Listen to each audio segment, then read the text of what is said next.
When a starting NFL quarterback misses time due to an injury, a significant portion of the fantasy football community starts to panic.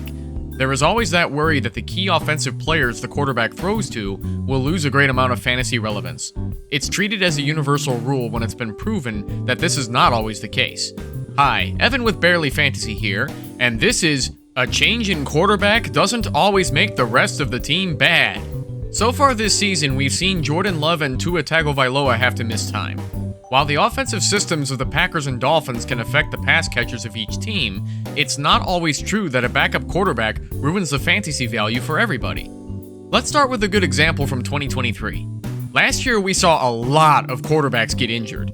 In his final Vikings season, Kirk Cousins ruptured his Achilles tendon in Week 8. Did that eliminate fantasy relevance for Justin Jefferson's return from injury in Weeks 15 through 18? Absolutely not.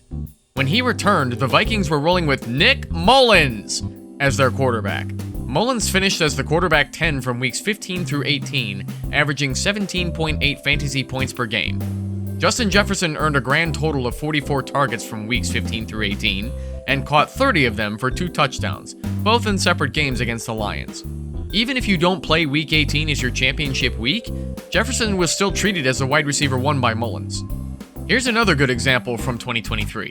Joe Burrow had his wrist injury in Week 11 during a game against the Ravens.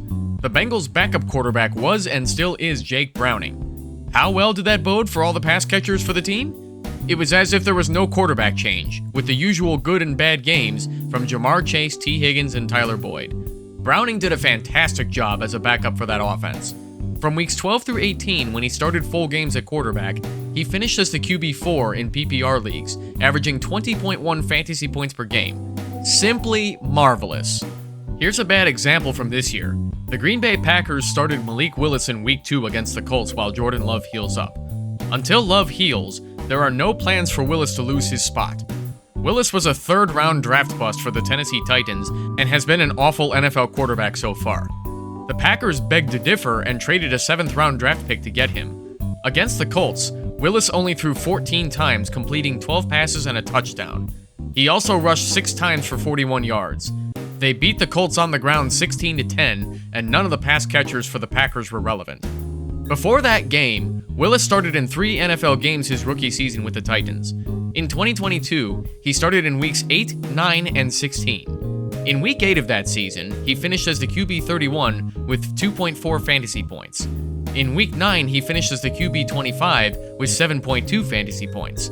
In week 16, he finished as the QB 21 with 12.3 fantasy points. Willis was absolutely abysmal in his 3 starts his rookie season with the Titans, and it remains to be seen if he can do better in a more functional offense in Green Bay. His game against the Colts doesn't show much promise. Here's another bad example from this year. The Miami Dolphins lost Tua Tagovailoa due to another concussion. The Dolphins are currently rolling Skylar Thompson as their next man up.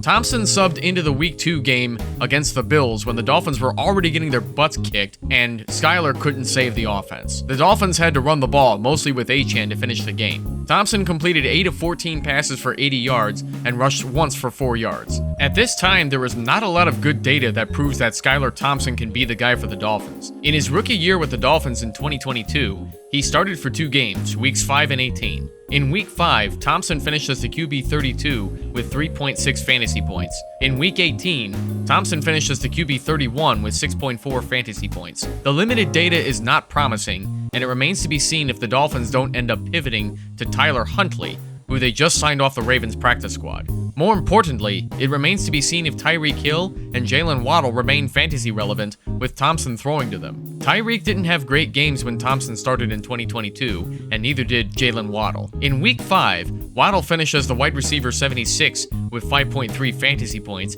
while Tyreek finished as the wide receiver 25 with 13 fantasy points. Later in week 18, Waddle finished as the wide receiver 37 with 10.3 fantasy points, while Tyreek finished as the wide receiver 75 with 4.3 fantasy points. The best thing you can do to make the right decisions with your pass-catching skill players, look at as much data as you can with the history of the backup quarterbacks and see how they did when starting in NFL regular season games. This may not always work as some backups are rookies and there is no past NFL regular season data to look at. While I don't believe the Packers and Dolphins have good backups in their respective systems, the Bengals and Vikings proved they do. Don't always assume that backup quarterbacks equals fantasy irrelevance for the pass catchers. Take that for what it's worth, and play on, my friends.